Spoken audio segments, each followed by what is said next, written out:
नमस्कार, आप देख रहे हैं प्रतिपक्ष संवाद और मैं हूं आपके साथ भावना शुक्ला। उत्तराखंड की इन खूबसूरत वादियों में आज मैं आपको एक ऐसे मंदिर के दर्शन करवाने वाली हूं जिसके लिए कहा जाता है कि मात्र एक रात में ये मंदिर बनकर तैयार कर दिया गया था।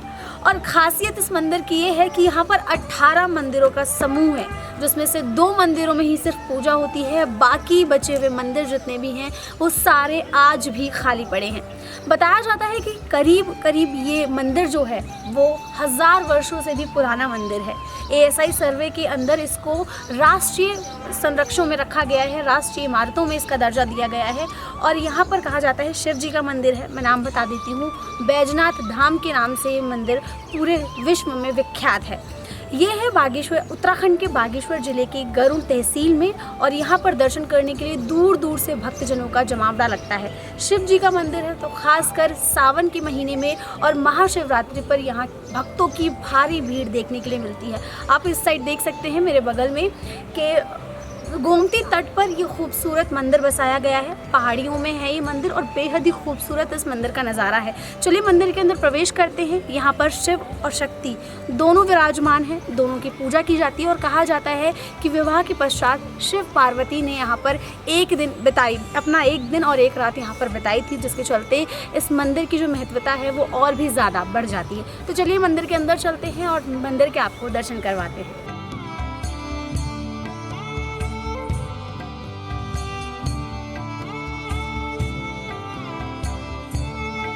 सीढ़ियाँ चढ़कर आने के बाद जो नज़ारा देखने के लिए मिलेगा वो सबसे पहले इस तरीके से मिलेगा। यहाँ पर जो प्रतिमा आपको दिखाई दे रही है वो भैरव जी की है। पहाड़ों में भैरव जी की मान्यता काफ़ी ज़्यादा है। कहते हैं कि दर्शन पूरे कर ले मंदिर के, और अगर इनके दर्शन छोड़ दिया जाए तो वो दर्शन कभी भी पूरे नहीं माने जाते।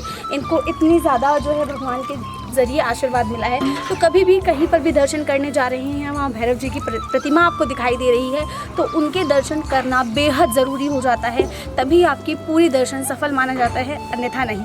इसके अलावा शिवलिंग देख सकते हैं आप। जलाभिषेक का कार्यक्रम भी जो है वो भक्तजनों के द्वारा रोज़ाना किया जाता है। इसके अलावा मैं और भी अंदर लेकर चलती हूँ और दिखाती हूँ कि बैजनाथ धाम किन किन मायनों में बेहद खास है और किस तरह यहाँ की मान्यता है लोगों के बीच। कितनी दूर दूर से लोग यहाँ पर आते हैं और जल अभिषेक करते हैं। जो भी उनकी मान्यता है उसको मांगते हैं, कामना मांगते हैं, कामना करते हैं और पूरा होने के बाद फिर से यहाँ पर दर्शन करने आते हैं। मेरे पीछे जो तस्वीरें आपको नज़र आ रही हैं, जो दृश्य आपको दिखाई दे रहा है, वही है बैजनाथ धाम का मुख्य मंदिर। इसके अलावा मैंने शुरू में ही आपको बताया था कि 18 मंदिरों का समूह है। मुख्य मंदिर में भी आपको लेकर चलूँगी, लेकिन पहले वो 18 मंदिरों का समूह, इसको समेत मुख्य मंदिर समेत 18 मंदिर हैं यहाँ पर, जिनमें से सिर्फ 2 ही मंदिर ऐसे हैं जिनमें पूजा की जाती है। बाकी मंदिर आज भी खाली पड़े हैं। तो आइए आगे चलते हैं और दिखाती हूँ कि किस तरीके से वो मंदिर आज हज़ारों साल पुराने बताए जा रहे हैं और आज किन स्थितियों में हैं। आप देख सकते हैं खाली पड़े हैं। 18 में से सिर्फ 2 ही मंदिर है, जिसमें से एक प्रमुख मंदिर है और एक में गणेश जी की पूजा की जाती है। इसके अलावा सारे मंदिर खाली पड़े हैं। कहा जाता है कि कत्यूर राजा, जो कत्यूर शासक थे, जिन्होंने कई साल, कई दशक में कहूँ के राज किया, कई वर्षों राज किया, उनके द्वारा ये मंदिर बनाया गया था। पुराणों में भी इसका जिक्र है, मिल जाएगा आपको। और स्थानीय लोगों से बात करने पर, यहाँ के पुजारी से बात करने पर भी आपको ये ज़रूर सुनने के लिए मिलेगा कि कत्यूर राजाओं द्वारा ये बनाया गया था। और मात्र एक रात में, यानी कि एक रात में कत्यूर राजाओं द्वारा जितना काम मंदिर को बनाने के लिए कर पाया गया उतना किया गया, और सुबह होते ही जस का तस उसको छोड़कर चले गए वो लोग। और आज आप देख सकते हैं कि वो हज़ारों वर्षों बाद, मतलब 1000 से भी ज़्यादा वर्ष बीत चुके हैं और ये मंदिर आज भी बिल्कुल इसी तरीके से है। इसके बाद कहा जाता है कि कई राजाओं ने इसका जीर्णोद्धार भी करवाया है, लेकिन जो प्रमुख और गणेश जी के मंदिर है, ये मैं आपको दिखा देती हूँ। ये मंदिर जो आपको नज़र आ रहा है, बड़ी सी शिला के भीतर बना हुआ है ये मंदिर, और इसमें है गणेश जी का मंदिर। तो चलिए अंदर चलते हैं, पहले गणपति बप्पा के दर्शन करते हैं, फिर इसके बाद प्रमुख मंदिर में चलेंगे। तो ये मेरे पीछे की तस्वीरें आप देख रहे हैं। चलिए मंदिर के अंदर चलते हैं। ये है गणपति जी का मंदिर और केदारेश्वर। यहाँ आपको कहते हैं कि सबसे पहले पूजा गणेश जी की करनी चाहिए। आपने ये कहानी भी सुनी होगी कि खुद उनको भगवान शिव ने आशीर्वाद दिया था कि सबसे पहले उनकी पूजा की जाएगी, उनके दर्शन किए जाएंगे, उसके बाद ही सारे पूजन कार्यक्रम शुरू होंगे। तो अंदर आने के बाद का नज़ारा कुछ इस तरीके से आपको देखने के लिए मिलेगा। तो प्रतिमा देखने के लिए मिलेगी गणपति बप्पा की। कि शिला पर किसने खूबसूरती से उनको उकेरा गया है, और केदारेश्वर के दर्शन भी आपको यहाँ पर हो जाएंगे। तो कुछ इस तरीके से अंदर के मंदिर का नज़ारा आप देख सकते हैं। ऊपर से शिलाएं जैसे बाहर से दिख रही थी वैसे ही है, और क्योंकि हजारों साल पुराना ये मंदिर बताया जाता है, तो जिन स्थितियों में आप देख रहे हैं उन स्थितियों में देखना इसको सामान्य है। इसके अलावा बड़ी मान्यता है लोगों के बीच इस मंदिर को लेकर। स्थानीय लोगों में खासकर आए दिन यहाँ पर भक्तों का जमावड़ा देखने के लिए मिलता है, क्योंकि शिव मंदिर है, इसीलिए खास तौर से शिवरात्रि और सावन के महीने में इसकी रौनक कुछ और ही होती है। चलिए मैं आपको प्रमुख मंदिर के भी दर्शन करवाती हूँ। वहाँ पर माता पार्वती और शिव जी, भगवान शिव दोनों ही विराजमान हैं, दोनों की ही पूजा की जाती है। और जैसा कि बातचीत करने के बाद स्थानीय लोगों द्वारा पता चलता है, इतिहास को जब आप पढ़ेंगे तब भी पता चलता है कि विवाह के पश्चात माता पार्वती ने और भगवान शिव ने यहाँ पर एक दिन एक रात बिताया भी था, जिसकी झलक आज भी इस मंदिर में हज़ारों साल भी इस मंदिर में देखने के बाद मिलती है।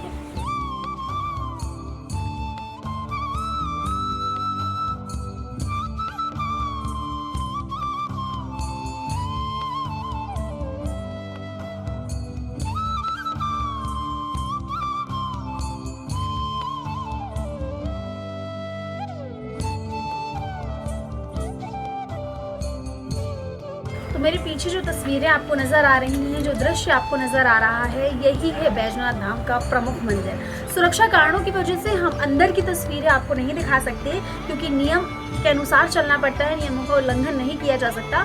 लेकिन यही वो मुख्य मंदिर है जिसके दर्शन के लिए बहुत दूर दूर से जो भक्तजन हैं यहाँ पर आते हैं। भक्तों का जमावड़ा लगता है, मान्यताएँ हैं लोगों की काफ़ी ज़्यादा, और इस मंदिर से काफ़ी ज़्यादा जुड़ा हुआ मानते हैं। इसी के चलते काफ़ी दूर दूर से, बेहद दूर दूर से यहाँ पर भक्तजन जो आते हैं दर्शन करने के लिए। और ये मान्यता का प्रतीक मूर्तियों पर जो आपको माता रानी की चुन्नियाँ बंधी हुई नज़र आ रही हैं, ये भी माना जाता है कि मान्यता का प्रतीक है। जब भी कोई भक्त मान्यता मांग ध्यान दो यार, कहीं पाउंड काटेगा। चलो कट मत करना ना। जब भी कोई भक्त किसी भी तरह की मानता है, तो इसी तरह के घंटी और चुन्नियों को मंदिरों में लाके बांध देता है, और अपनी कामना पूर्ण होने के बाद एक बार फिर से दर्शन के लिए आता है। भगवान शिव का मंदिर हो और नंदी बाबा के दर्शन ना हो तो ऐसा बिल्कुल भी नहीं हो सकता। ये आप देख सकते हैं कि नंदी बाबा बैठे हैं, और भगवान शिव की प्रतिमा की तरफ से वो अक्सर मूर्ति मुँह करके बैठते हैं। तो वही वो दृश्य शिवलिंग आपको, अगर आप दूर से देख पा रहे हैं तो नज़र आएगा कि शिवलिंग है। शेष वहाँ पर नाग जी भी नज़र आएंगे आपको, जो बहुत प्रिय आभूषण रहे हैं शिव जी का। और मंदिर के ठीक सामने आपको नंदी बाबा के दर्शन हो जाएंगे। पूरा 18 समूहों का मंदिर है, प्रमुख मंदिर को मिलाकर, जिसमें से सिर्फ 2 ही मंदिर ऐसे हैं जिनकी पूजा की जाती है, जिसकी तस्वीरें मैंने अभी आपको दिखाई कि गणपति बप्पा और केदारेश्वर का मंदिर है, जिसमें आज भी पूजा की जाती है। और उसके अलावा इस प्रमुख मंदिर में, इसके अलावा जितने भी मंदिर बैजनाथ धाम में बने हैं वो खाली हैं। हालांकि म्यूज़ियम बनाया जाएगा और सारी मूर्तियों को वहाँ संरक्षित करके उसके भी जो एग्जीबिशन है वो भी लगाया जाएगा, लेकिन अभी वो कब होगा उसको लेकर कुछ भी दावे के साथ नहीं कहा जा सकता। फिलहाल जो कुछ आज बैजनाथ में मौजूद है उन सबके दर्शन मैं आपको करवा रही हूँ।